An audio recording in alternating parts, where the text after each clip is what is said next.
All right, we're going to be doing data exfiltration from a Windows machine to your attacker machine. And this is used when the network has everything locked down, such as SMB uploads, emails, data copy and paste. So one of the techniques that you can use is definitely data exfiltrations. There's a couple protocols that you can do this. You can do HTTPS and of course DNS tunneling. But I'm going to be using a ICMP protocol, which is the same protocol that ping uses. And as you know, you can ping a machine to see if the machine is reachable to the database. So in a nutshell, what I'm going to be doing, I'm going to use a machine, hack the box machine, to exfiltrate some data by pinging myself. I'm going to hide data in pings. I'm going to catch the hidden data in my own machine using a tool TCP dump, and I'm gonna just be waiting for ICMP packages that will be contain hidden data. So I'm going to show you how to do that. I do have a sliver session for persistence, so let me jump back in the terminal and then I will show you the next steps.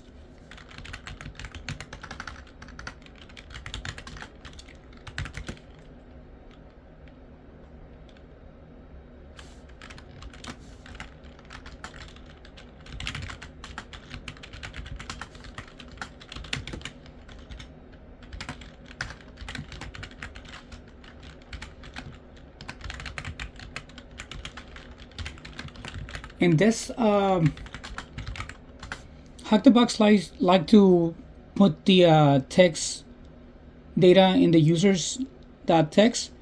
So in this case, we're going to be using this example. We're going to be typing we can type the data, we can type the user text.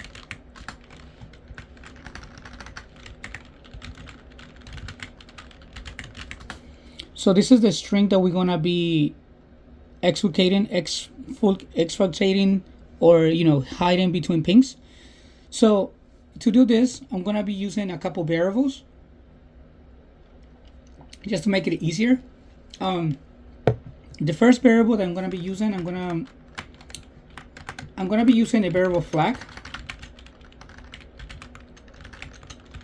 that equals to get content. What I'm putting inside this variable is going to be essentially what's inside the user.text.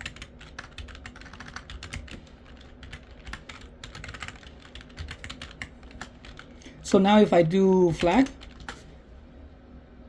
the context of the variable is this string, which is the same as the context of the user flag. So now, before we send this data inside a ICMP package, we need to base code this into base 64.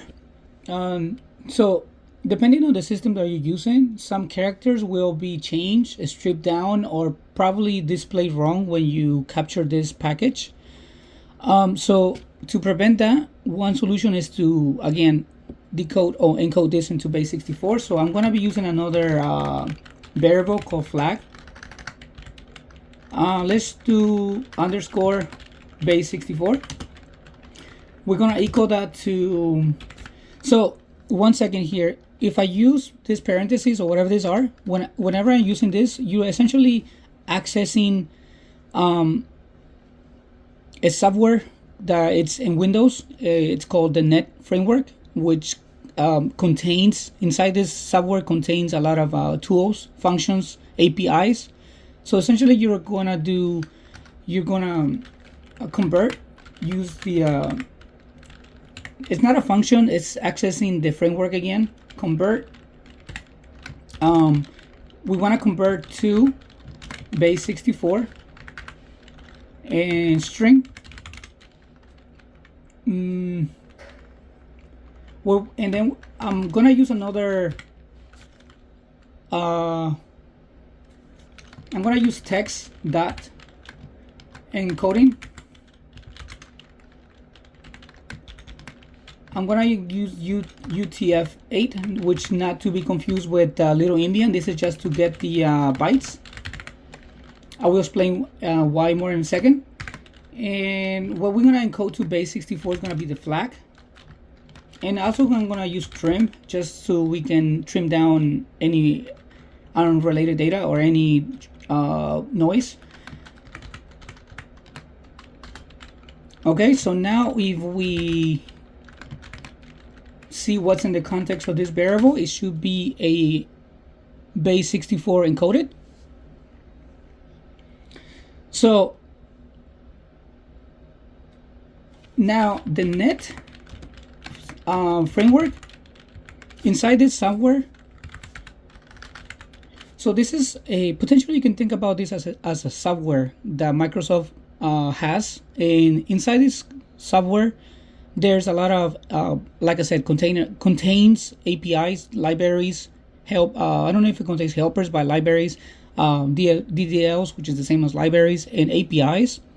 So in order for us to send a custom ping, we're going to utilize an API, and it's going to be using an API, of course, that is going to live inside the framework here.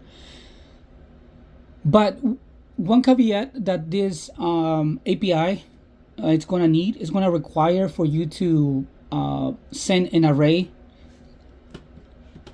a byte array, which definitely this is a base 64. So we need to convert this base 64 into a byte array so the payload can read it.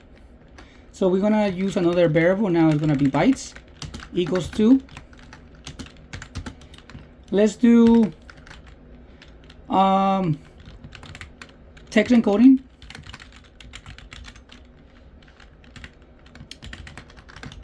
It's going to be to ASCII. And we're going to do get bytes. And what we're targeting is going to be the flag, the variable flag underscore base 64 now.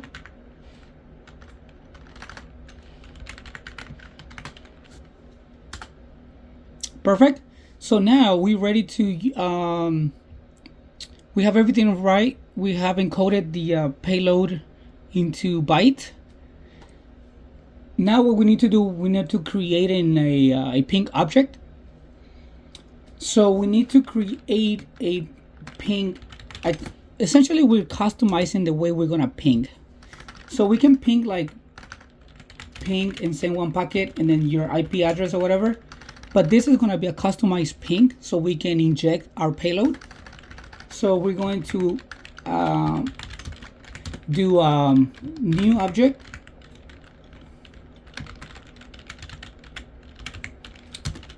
And then we're going to pass the API, which is system.net.network, I believe.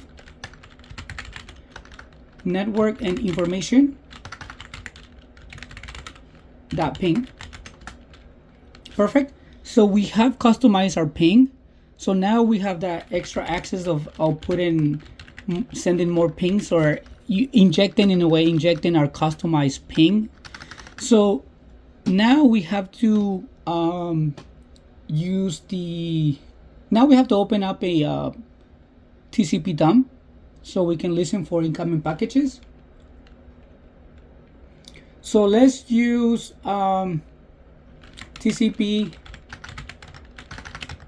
dump, and we're gonna use our tunnel 0, and we're gonna be using ICP, and the source is gonna be, for me, it's gonna be signed.hack-the-box, but for you it's gonna be your IP, the IP of the machine that you're targeting, and the source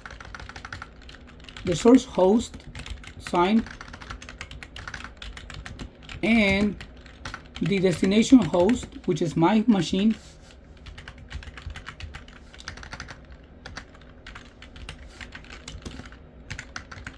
now the A is still in the TCP dump to dump this in to print packets in ASCII, which is what we have set up over there. So we're listening for TCP dump for incoming packets, especially for incoming ICMP packets. So now, and see how we get the we pass the ASCII here, and now we can do ping. Let's run our customized ping let's do the send.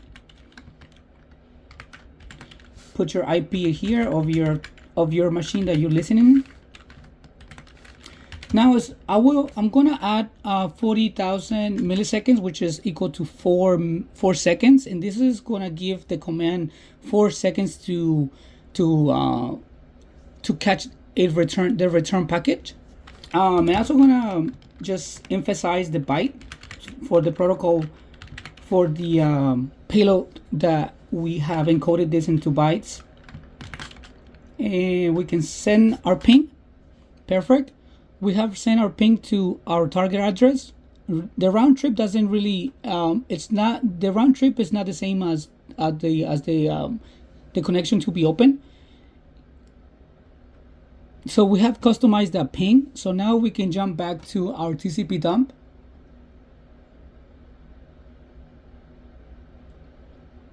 And here we have got our ping. We have captured this message.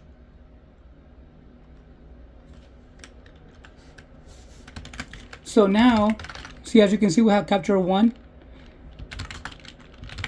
So I don't have any text files here. So what I'm gonna do, I'm gonna echo this to whatever we have captured, and then we're gonna do base 64 decode, and I'm gonna save this to a user file .text, and then I'm gonna cut the file user.txt. And here's the user flag that we have captured. So now we do dirt. This is our new node, or our new file that we created. And just to prove the concept, here's the same output. So if you copy this just to verify that there's the same data, let's go back to our C2 framework, and let's now type the root, type the user flag, and then paste our data, and it's basically the same data capture, 58, 58, 64. So this is a little trick, and it's great to practice exfiltrating data. But this is only the surface of the ICMP. If you understand the ICMP protocol, you can push it way farther than this. You can even use persistence. If you already have a foothold and you already have dropped backdoor in the system on the disk, you could potentially, instead of triggering a secret message, you can actually trigger another payload, another beacon per se. So the beacon is going to communicate via pings instead of mutual channels. So this is pretty interesting. It gets pretty deep and pretty interested if you understand ICMPs, because now you can exfiltrate data, or you can even trigger beacons just by pings. But this is all good as for a practice. In a real scenario, you're gonna see pings that are large in size, so that's gonna be your giveaway. But this is just an example. Thank you very much.